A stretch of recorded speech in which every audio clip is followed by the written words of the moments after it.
Nakalatag na ang seguridad ay patutupad ng National Capital Region Police Office o NCRPO sa pagsisimula ng simbang gabi sa December 16. Ang detalye sa report ni Ryan Lesigas.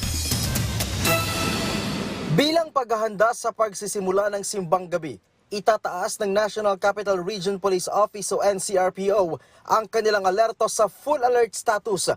Layo nitong matiyak ang seguridad ng publiko sa paparating na holiday season. Ayon kay NCRPO Director Police Major General Anthony Abirin, naka-heightened alert status ngayon ng NCRPO. Magpapakalat sila ng 14,000 pulis na bahagi ng 70,000 pulis na ipapakalat sa buong bansa. Kabilang sa mga babantayan ng mga pulis ay ang places of worship, pamilihan, parke, pasyalan at mga transport hubs gaya ng Paliparan at Pantalan. Samantala, magde-deploy na rin ng nasa 300 pulis sa mga train stations, kabilang ang K9 units.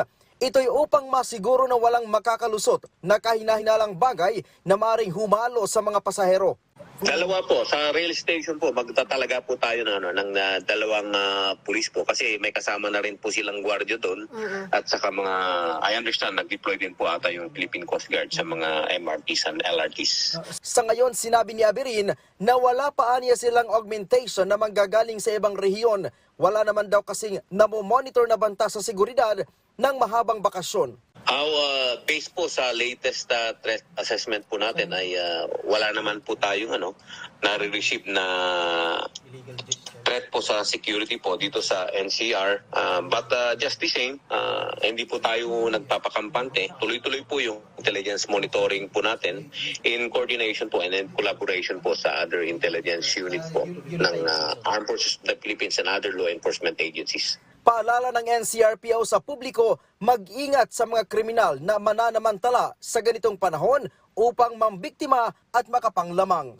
Sa mga kababayan po natin na lalabas po ng kanilang kabahayan para po mag-shopping or mag-enjoy po sa holiday season, paalala lang po natin na wag na po tayong magsuot ng mga mamahaling kagamitan or magdala ng mga mamahaling bagay.